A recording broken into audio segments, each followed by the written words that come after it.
44 anos depois, acordou o vulcão da Ilha do Fogo. Mais de 3 centenas de pessoas estão ainda cercadas pela lava. Os caminhões de resgate têm muitas dificuldades em chegar a chão das caldeiras e um barco foi já enviado da capital cabo-verdiana.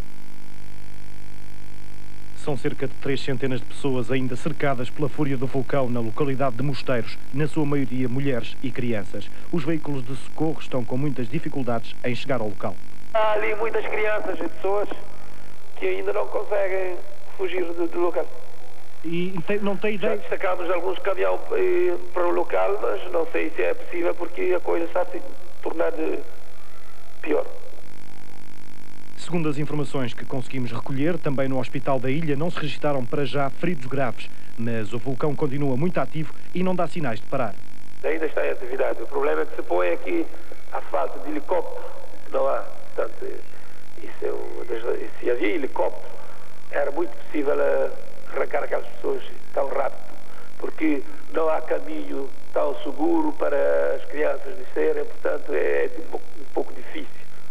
O governo cabo-verdiano acompanha de perto a situação e da cidade da Praia foi já enviado um barco preparado para evacuar quem quiser deixar a ilha. Já está barco ao caminho de fogo para a evacuação de pessoas, portanto o barco já deve estar perto de chegar. Se acontecer desta vez o mesmo que há 44 anos, os habitantes da Ilha do Fogo vão ter de viver pelo menos um mês com o seu vulcão em atividade e o medo de uma erupção mais forte.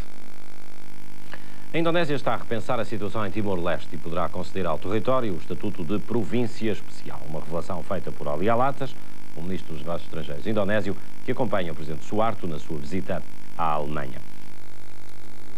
O ministro dos Negócios Estrangeiros indonésio diz que Jakarta está a considerar a possibilidade de conceder a Timor-Leste o estatuto de província especial, o que equivaleria na prática a uma maior autonomia do território. Ali Alatas advertiu, contudo, que uma tal decisão a concretizar-se não seria um passo no sentido da autonomia plena ou mesmo da independência de Timor. O ministro fez hoje estas declarações na Alemanha, onde está a acompanhar a visita do presidente Suharto. Uma visita para tentar captar investimentos estrangeiros para a Indonésia, mas que também está a ser assinalada por inúmeras manifestações de apoio ao povo de Timor e de repúdio pelas violações dos direitos humanos cometidas pelo regime de Jakarta. E na capital indonésia, ouviu-se hoje o Fado, um espetáculo encabeçado por Teresa Tarouca e que contou com a participação de mais 5 fadistas. A organização pertenceu à Associação de Amizade Portugal-Indonésia e o seu presidente, o empresário nortenho Manuel Macedo, fez questão de sublinhar que não pretendeu com esta iniciativa fazer qualquer tipo de diplomacia paralela. Segundo Macedo, o único objetivo foi levar a cultura portuguesa à Indonésia, sem qualquer intuito político. Não foi isso, porém, que entendeu o fadista Gonçalo da Câmara Pereira, que recusou o convite para participar neste espetáculo, precisamente devido à politização que foi feita em torno da questão. O Canadá levantou abruptamente ferro nas negociações que decorreram em Bruxelas com a União Europeia para tentar solucionar o conflito das pescas. Representantes da Ottawa e de Bruxelas estiveram hoje reunidos durante 7 horas para tentar resolver o confronto diplomático das reservas piscícolas na Terra Nova. Mas as negociações foram interrompidas. O governo canadiano decidiu abandonar a reunião há cerca de 2 horas e ainda não se sabe quando é que o diálogo será retomado entre o Canadá e a União Europeia. Uma organização fundamentalista islâmica reivindicou hoje a destruição do avião da companhia romena Tarom. O Airbus despenhou-se na passada sexta-feira, próximo de Bucareste, causando 60 mortos. As autoridades romenas dizem que tudo indica que houve uma explosão a bordo antes da queda, mas para já não se pronunciam sobre a autoria do atentado. Familiares dos passageiros e tripulantes do Airbus estiveram hoje no local onde o avião caiu. Uma última homenagem no dia em que a tese do atentado ganha força. O médico que fez as autópsias das vítimas garante que todas morreram antes do avião embater no solo. As autoridades romenas dizem apenas que continuam a investigar e não arriscam a autoria do atentado. Uma organização fundamentalista islâmica reivindicou o ataque num comunicado enviado à agência de notícias romena. Outra reivindicação, desta vez anónima, foi feita para a embaixada francesa em Bucareste. Un homme avec qui parlait assez correctement le français et surtout ce qu'il faut retenir c'est qu'il a revendiqué à titre personnel la cause ou la responsabilité de l'accident de l'Airbus de la Tarom. Ao longo do dia, vários telefonemas anónimos ameaçaram com novos atentados em aviões da Tarom. Alguns voos chegaram mesmo a estar suspensos, mas nenhuma bomba foi encontrada. Menos grave foi o acidente no aeroporto John Kennedy, em Nova Iorque. Os passageiros de um avião da American Airlines tiveram apenas um grande susto e alguns ferimentos. O avião estava prestes a descolar quando um dos motores começou a arder. O piloto conseguiu parar o aparelho e os mais de 100 passageiros foram rapidamente evacuados. Em poucos minutos conseguiram sair para a pista através das mangas de emergência. Durante a confusão, 43 pessoas ficaram feridas, mas sem gravidade. Diplomatas ocidentais denunciaram hoje um massacre contra a população Hutu no Burundi. 400 Hutus, na maioria mulheres e crianças, foram atacados pelo exército de maioria Tutsi no noroeste do Burundi. O massacre deu-se a semana passada, mas alguns sobreviventes só agora conseguiram chegar ao hospital junto da fronteira com a Tanzânia. A região de Gazorne foi o centro da última ofensiva Tutsi contra a população Hutu. 400 pessoas foram atacadas pelo exército e por civis armados. Os sobreviventes só 24 horas depois conseguiram chegar ao hospital do campo de refugiados junto à fronteira com a Tanzânia. A maior parte são mulheres e crianças, atingidos a tiro e golpes de katana. A semana passada, centenas de Hutus foram massacrados por Tutsis na capital do Burundi, pondo em fuga milhares de pessoas. Mas a vizinha Tanzânia já não recebe mais refugiados. Muitos Hutus desistiram hoje da fuga e aceitaram ficar nos campos junto à fronteira, que estão superlotados, mas pelo menos têm a proteção das Nações Unidas. Na faixa de Gaza, os fundamentalistas de armas em punho desafiaram as autoridades da OLP. Os militantes do Hamas organizaram, aliás, uma manifestação gigante assinalando a morte de 6 membros do movimento. Radicais do Islão, que foram literalmente pelos ares quando preparavam um arsenal de explosivos. Milhares de militantes do Hamas invadiram hoje as ruas de Gaza. A revolta fundamentalista traduziu-se num desafio direto à autoridade palestiniana. Os militantes de armas em punho acompanharam um funeral simbólico em memória das 6 vítimas do acidente de ontem, quando um depósito de explosivos rebentou.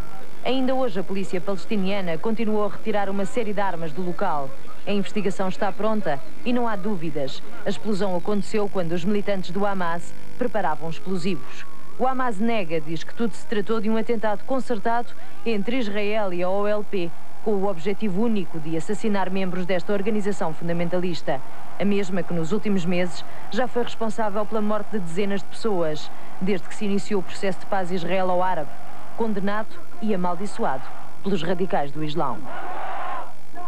Na antiga Jugoslávia, o conflito intensifica-se, mas agora em várias frentes. Na Krajina, os croatas já entraram em território dominado pelos sérvios. No enclave de Biač, são os sérvios quem ataca os muçulmanos, enquanto que em Sarajevo, por agora, reina a calma.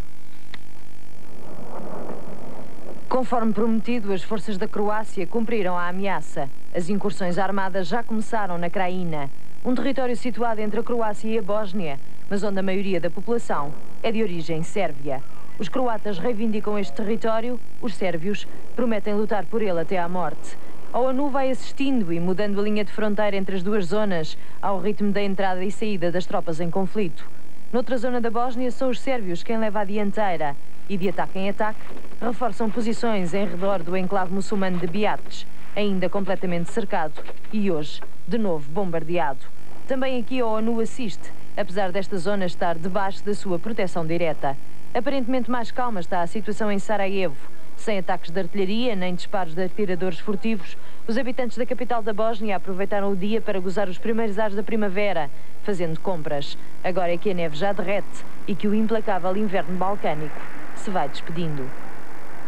Os Estados Unidos estão a tentar travar um gigantesco negócio de reatores nucleares entre a Rússia e o Irão, mas Moscovo faz ouvidos do mercador. O secretário norte-americano da Defesa, William Perry, esteve hoje na capital russa a pressionar Moscovo para desfazer um negócio de mais de $1.000 milhões com Teherão.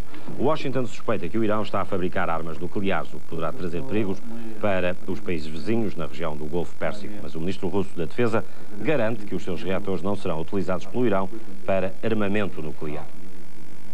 Explosivos e detonadores elétricos foram apreendidos pela GNR de Viana do Castelo na casa de um imigrante português em França. A guarda apreendeu ainda diverso material que a leva a supor fazer o dono da casa parte de uma rede de ladrões de automóveis.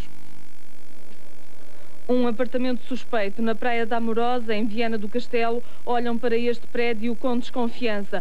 Tudo porque a GNR prendeu este fim de semana um dos inquilinos, um imigrante português em França que guardava no seu apartamento explosivos e detonadores elétricos. A GNR encontrou ainda vários objetos furtados, um automóvel de matrícula francesa, cartas de condução falsas e cheques roubados. Mas o que mais preocupa as autoridades são os explosivos. Não se sabe que destino lhes ia dar o imigrante de apelido Ribeiro. À RTP não foi permitido fazer imagens do material apreendido.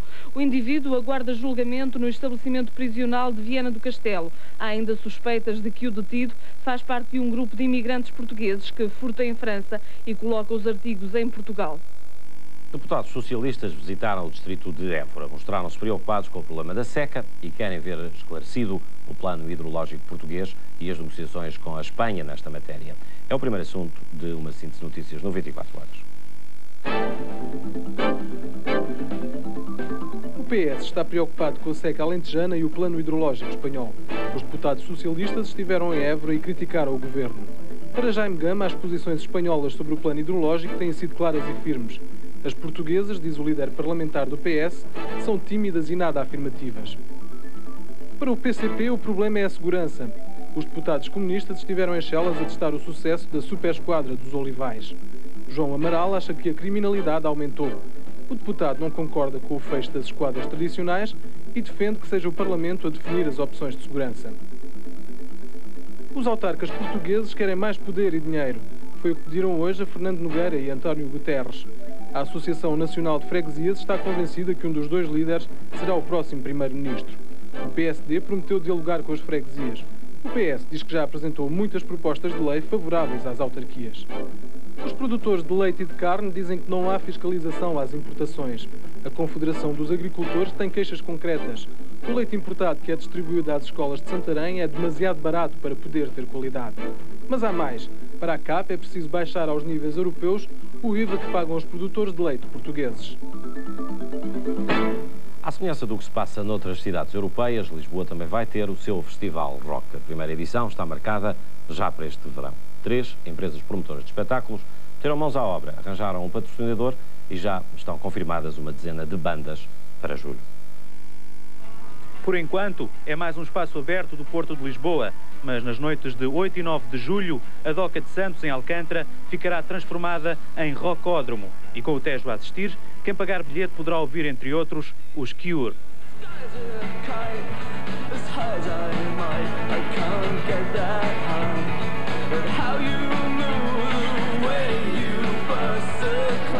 Portugal estava habituado a encher estádios de futebol, mostrou que tinha público para grandes concertos. A Europa toda já viu os grandes concertos que passaram mais tarde por Portugal e só agora começa-se a pensar nesta ideia de um festival em que o público, com o preço de um bilhete, consegue ver 10 grupos num fim de semana. A nossa área tem a ver essencialmente com a contratação e providenciar a segurança. Vamos ter um palco que virá de fora, o som e as luzes virá de fora, vamos ter ecrãs gigantes, vamos ter animação noturna. Do lado português, para já estão anunciadas as presenças de Paulo Mendonça, Blind Zero e GNR. E quem causa inveja e fuma escondida, mãe. Que seja uma atividade de cada vez maior sucesso e de maior apelatividade, não só para o público, mas obviamente para as próprias bandas que vêm tocar a Portugal, no sentido de colocar Portugal e Lisboa, neste caso, no fundo, na agenda das grandes bandas de rock internacionais. Asseguradas estão também as presenças dos Spin Doctors, Therapy, Fate No More, Yusunudur e Morphine. Taxi, hotel.